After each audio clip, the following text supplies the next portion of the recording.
9.2, oblique triangles, the law of cosines. So we're going to talk about how do you solve triangles that are not right triangles. So how do you solve a triangle using the law of cosines? This will be one of the tools that you can use on a non-right triangle to solve it. Okay, so given a triangle that is not a right triangle,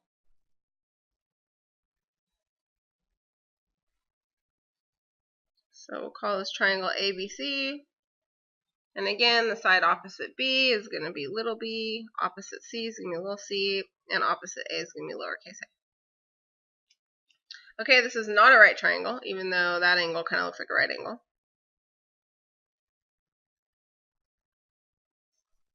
And if it's not a right triangle, then you can't do Pythagorean theorem. Like if you knew two sides, you couldn't find the third side using Pythagorean theorem. And you also can't use SOHCAHTOA. However, using the Pythagorean theorem, we're able to derive, which I'm not going to do for you, it does it in your textbook, but you're able to derive this thing that we call the law of cosines.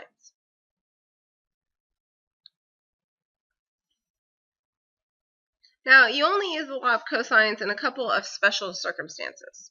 So you're going to use this when you know certain things, okay? So when you know side angle side, that's two sides of a triangle and the included angle. So for example, if I knew B and C and the included angle would be A, or if you know all three sides, that's when law of cosines will definitely work for you. Law of cosines, it's not complicated at all. I will write all three of them out. Your textbook only does one, but basically here it is. So you take one of your sides square, okay, and then you take your other two sides, you add them together and square them. So that looks to me like the Pythagorean theorem. But then we have to subtract 2 times those two sides times the cosine of angle A. Right, so we started with side A, so we do the angle opposite that side that we started with. And so you can do this every different way. So this is B squared, so then we'd have A squared plus C squared, because those are the two sides that we didn't start with, minus those two times those two sides, times the cosine of the angle opposite the side that we started with.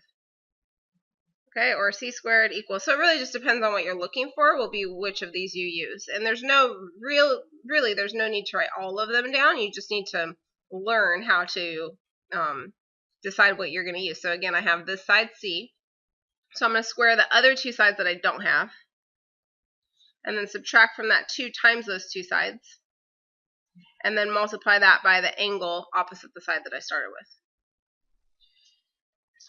with. Okay, it's that easy. So here we go. Let's do some examples. So you have in triangle PMF, M equals 127 degrees, little p equals 15.78 feet, and F, little f, equals 8.54 feet.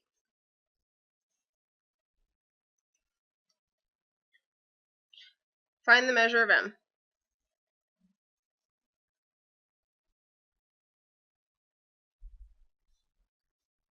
Little m. Okay, so my first advice to you is to always draw these out. They're going to make a lot more sense to you if you draw them out. Let's see. So I have an obtuse angle here. So M I know is going to be big.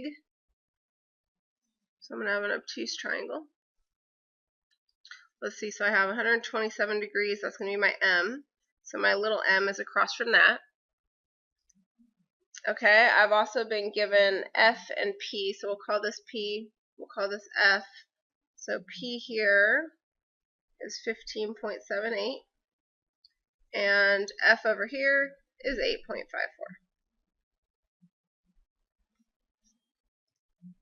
So I have angle M, so I know that I want to use angle M here. And then I have the two sides, F and P. And what I'm looking for is side M. So I'm going to say, okay, the side I'm looking for, which I also have that angle, right? So that's going to be my cosine of M. I'm going to do M squared equals we'll do f squared plus p squared minus 2 times those two sides, and then cosine of basically the angle opposite this side, which is m. And now I'll just plug in what I have. So I now have m squared. F is 8.54. We'll square that. Plus P, which is 15.78. We'll square that. Minus 2 times, I'm going to run out of room. Didn't leave myself enough room here. That's okay. I'm just going to jump down here. So minus 2 times 8.54, 15.78, and cosine of 127 degrees. Okay, so I'm going to come down here now. So I'm going to do m squared equals, okay, and we have to be careful with our math here. So I'm going to combine these two. Okay, I'm going to write that out, and then I'm going to multiply this stuff together, and I'm going to write that out, okay? But it's, I find sometimes, like, for example, if you were solving for cosine of 127, you know, you'd have to divide by this bit here, okay? Or if this was like cosine m and you wanted to solve for it, you'd have to divide by all this. So you have to be really careful with your order of operations.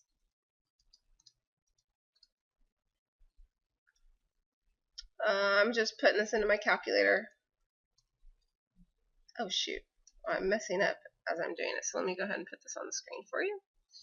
Let's see, 8.54, I'm going to square that, plus 15.78, I'm going to square that. Okay, and that's going to give me 321.94. And then from that, I'm going to subtract, and I can just go ahead and put all this in my calculator. So I'll do 2 times 8.54 times 15.78 and times cosine of 127. Ooh, I hope I'm in degrees. I'll double check that in a minute here. Let's see what I got here. Load. I am in degrees.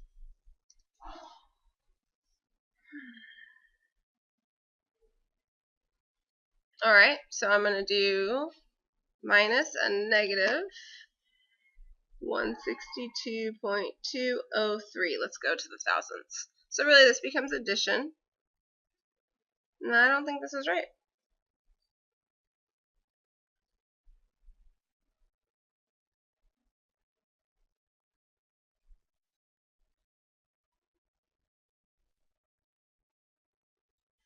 Oh, it is right. I lied. Sorry. So then I'm going to add those two together. I'll just, from there, I'm going to subtract the 321.94. So I get negative 484.143. Actually, I'm sorry, it's positive because they're all positive. 484.143. And that's what m squared equals. So now I'm just going to solve for m squared by taking the square root of that.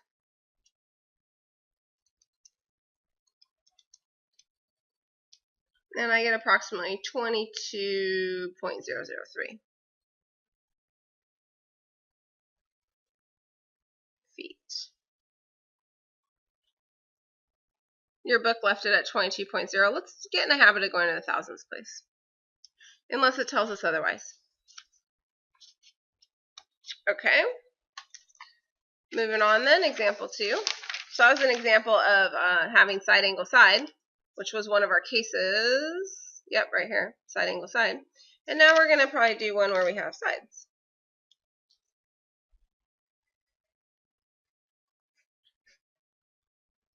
So we have triangle, this time XYZ. So X equals 3 meters, Y equals 7 meters, Z equals 9 meters. Find the measure of the largest angle.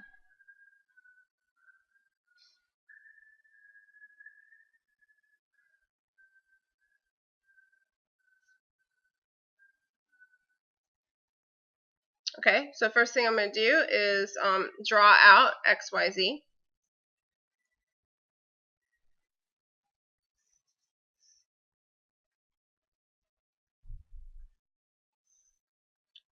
Okay, I know that the longest side has to be across from the largest angle, right? So that's why I made Z look like my biggest angle. It doesn't have to be such a perfect drawing, okay? So across from that, I know that Z is 9 meters. Across from X is going to be a 3 meter. And Y is going to be 7 meters. Okay, so now we're going to go ahead and we're going to find the measure of the largest angle, so basically that's Z. So that means I'm going to start with Z as my side, Z squared equals, and then I'm going to take those other two sides, X squared plus Y squared, minus 2 times those two sides, X and Y, and then cosine of the angle opposite the side, or really it's the angle that we're looking for, right? Which is why I chose that one. Alright, putting in everything that I know, I got 9 squared equals 3 squared plus 7 squared minus 2 times 3 times 7 cosine of Z. So now I'll get to show you some better math here. So that's 9 and 49, so that's going to be 58, minus, and this is going to be 6 and 7, 42, cosine Z. So be careful here. These cannot be combined. Okay, a lot of people, they want to do 58 minus 42 next. That's not going to work. So instead what we want to do is we want to solve for this term here, and then we'll divide by 42, and then we'll do the inverse. So I'm going to subtract 58 from both sides.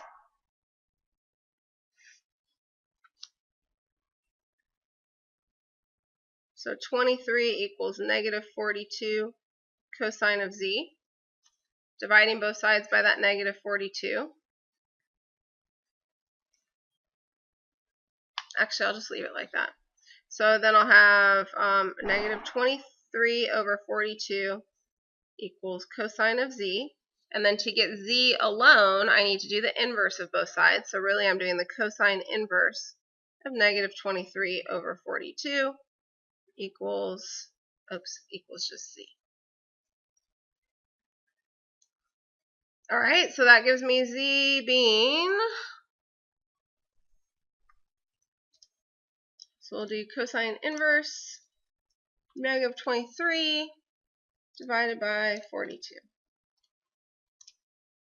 123.204.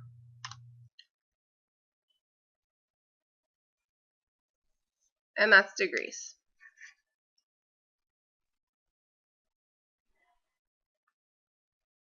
See if I got the answer right. Yep, they put 123.2 degrees.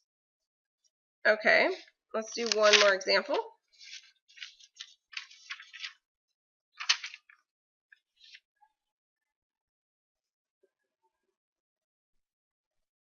So example 3.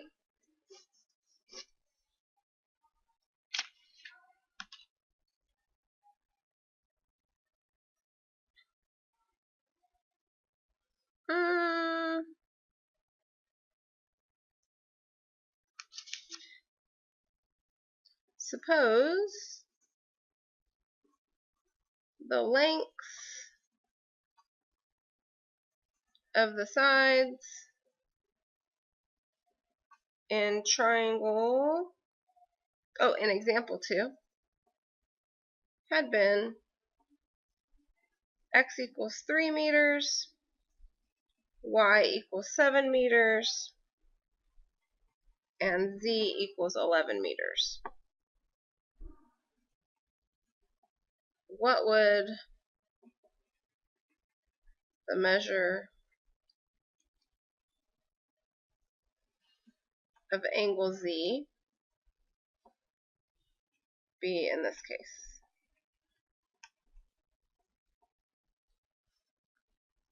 Okay, so let me go ahead and draw out my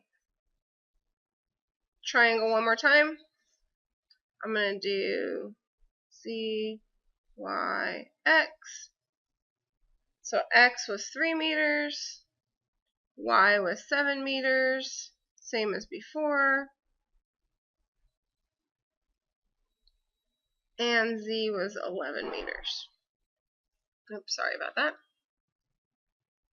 Okay, so doing the law of cosines one more time, I'm going to start with z squared equals, and then the other two sides squared and added together, minus 2 times those two guys, times cosine of z. So this is 121 equals, let's see, 9, oh, same thing, 58, minus, and I'm doing the same thing, 42 cosine z. Okay, subtract 58 from both sides.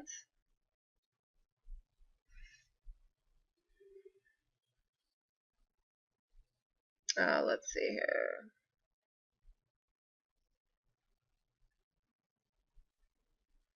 And divide by negative 42 on both sides.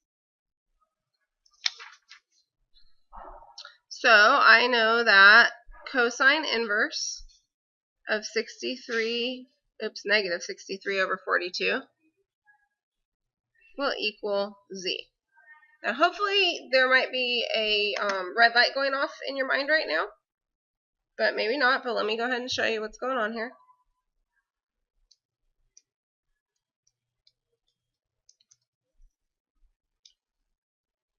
I got an error. Why do I have a domain error?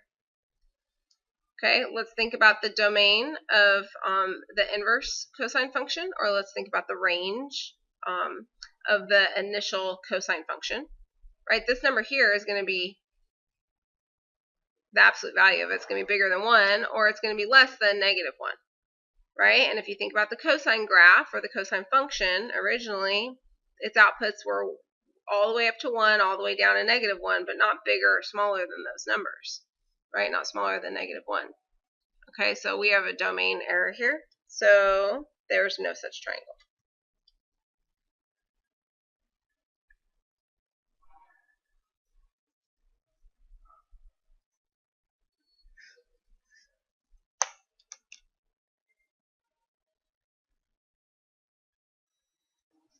Okay, so thinking back to geometry, we could have foregone doing all of this work, and we could have seen that there was no triangle to begin with. If you're given all three sides, you can double check to make sure at any time that this actually is a triangle.